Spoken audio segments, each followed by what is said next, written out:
इस वीडियो को लाइक करें, हमारे चैनल को सब्सक्राइब कर बेल आइकन जरूर प्रेस करें हमारी न्यू वीडियो सबसे पहले देखने के लिए।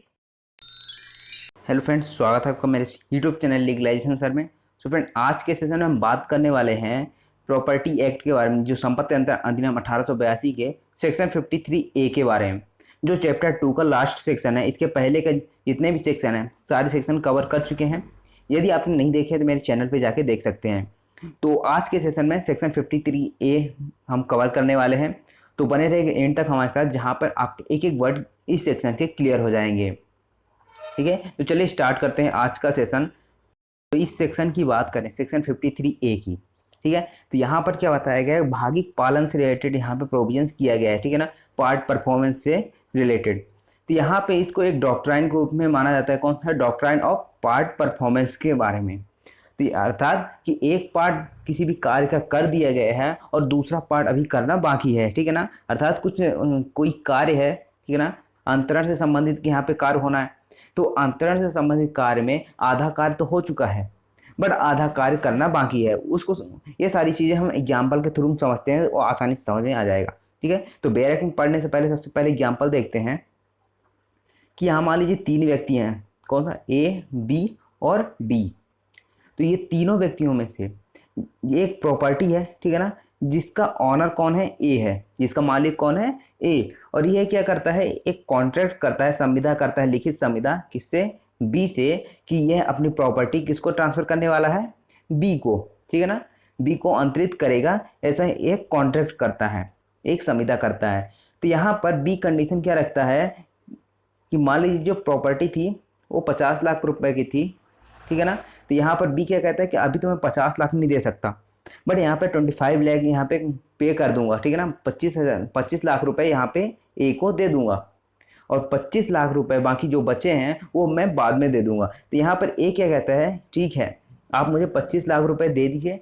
और यहाँ पर ए क्या करता है? इस प्रॉपर्टी का कब्जा दे देता है किसको? बी को। अब यहाँ पे रजिस्ट्री नहीं करवा रहा है, ठीक है ना, यहाँ पे एक लिखित एग्रीमेंट के तहत, ठीक है ना, संविदा के तहत इसका जो प्रॉपर्टी है उसका कब्जा दे देता है बी को, कि जाओ तुम उसमें रहो, उसमें जिस प्रकार से उपयोग करना चाहो उसको कर सकते हो। ठीक है ना, तो बी उसको यूटिलाइज करता है, ठीक है ना, उसको उपयोग करता है, वहाँ पे रहता है। यदि उसमें मकान बना उस प्रॉपर्टी का, तो वहाँ पे क्या करता है? वहाँ पे रहता है वो।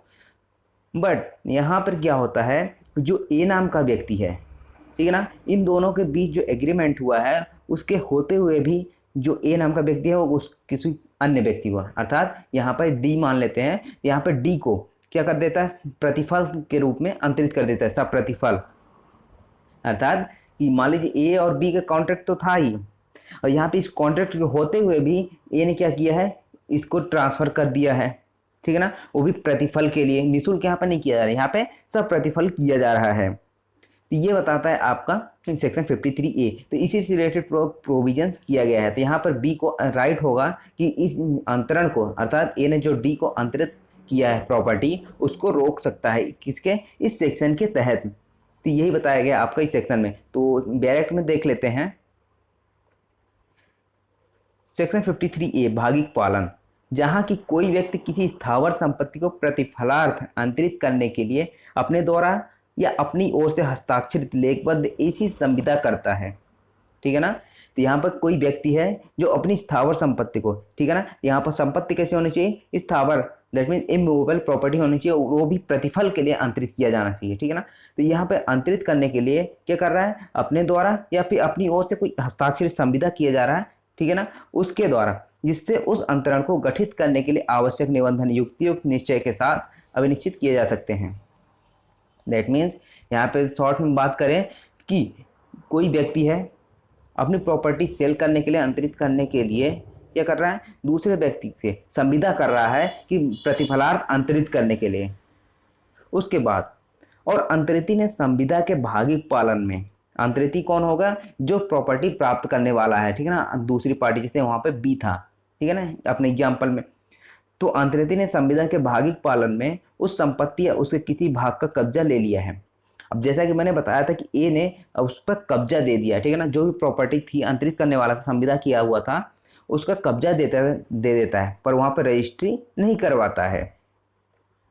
तब यहाँ पर क्या हुआ कि कब्जा तो ले लिया, और अंतरित जिसका कब्जा पहले से ही है, ठीक है ना, संविदा के भागिक पालन अपना कब्जा चालू रखता है, ठीक है ना। तो बी क्या करता है कि उस संपत्ति में जो कब्जा है वो चालू रखता है, दैट मीन्स कि वहाँ पर वह रहता है, या फिर शॉप खोलने वाला होगा तो वहाँ पे शॉप खोल लेता है उस मकान में या फिर उस प्रॉपर्टी पर, तो वहाँ पर ये चालू रखता है। और उस संविदा को अग्रसर करने के लिए कोई कार्य कर चुका है, दैट मीन्स कोई कार्य कर चुका है का मतलब क्या है कि वो 25 लाख रुपए वहाँ पे दे चुका है, बाकी बचे 25 लाख रुपए वो बाद में देने के लिए क्या है, तैयार है, ठीक है। तो अंतरित संविदा के अपने भाग का पालन कर चुका है, ठीक है। या फिर यहाँ पे या लगा है कि पालन करने के लिए रजामंद है, अर्थात जो भी अंतरित है उसने क्या किया है, संविदा के अपने भाग का पालन कर लिया है या फिर पालन करने के लिए क्या है, रजामंद है, ठीक है ना। वो मना नहीं कर रहा है कि वो 25 बाकी बचे 25 लाख रुपए नहीं देगा, ठीक है ना, वो बोल रहा है कि मैं 25 लाख रुपए दे दूंगा,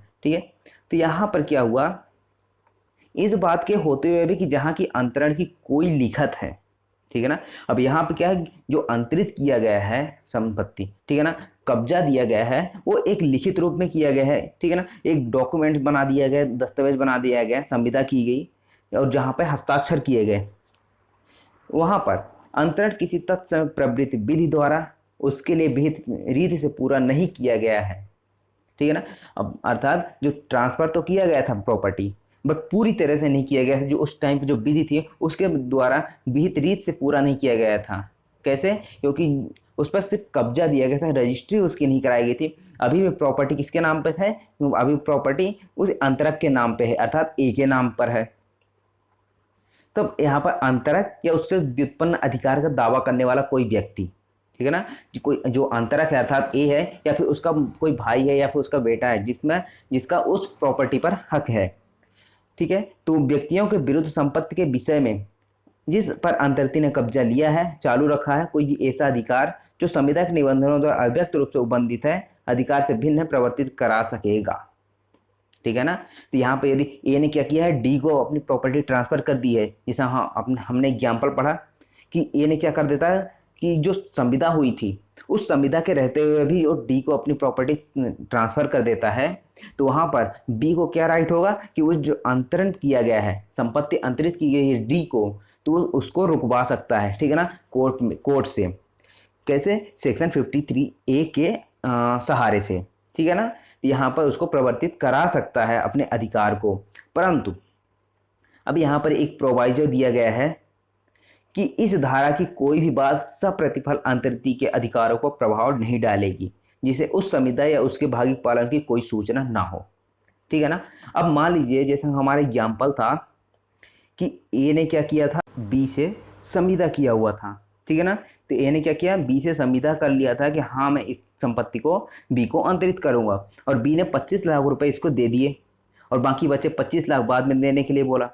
बट यहाँ पर हो सकता है ए को ज़्यादा प्रॉफिट चाहिए हो, ठीक है ना, डी से, ठीक है ना, डी ज़्यादा प्रॉफिट दे रहा है, तो यहाँ पर इसने क्या किया, अपनी जो प्रॉपर्टी थी ये वाली, ये डी को ट्रांसफ़र कर देता है। बट यहाँ पर यदि डी को इसकी सूचना नहीं है, ठीक है ना, डी को ये नहीं पता कि ए और बी के बीच कॉन्टैक्ट हो चुका है, बी ने 25 लाख रुपए दे दिया है, ये सारी चीज़ें कुछ भी नहीं पता है, और क्या करता है डी सारे पैसे इसको दे देता है, तो वहाँ पर बी जो है उस अंतरण को इसके अगेंस्ट में प्रवर्तित नहीं करा सकता है, डी के अगेंस्ट में, सिर्फ ए के अगेंस्ट में प्रवर्तित करा सकता है। यही इसका प्रोवाइजो बोलता है, ठीक है ना, वही इसका जो प्रोवाइजो में दिया गया है, परंतु में बताया गया है, सेम यही चीज़ बताया गया है। तो आई होप आपको ये समझ में आया होगा। यदि आपको समझ में आया है तो लाइक करें, शेयर करें अपने दोस्तों के साथ, और यदि आप मेरे चैनल पर नए हैं तो सब्सक्राइब करके बेल आइकन प्रेस कर लें ताकि आने वाले वीडियोज़ की नोटिफिकेशन आपको मिलती रहे। Thank you so much for watching legalisation sir.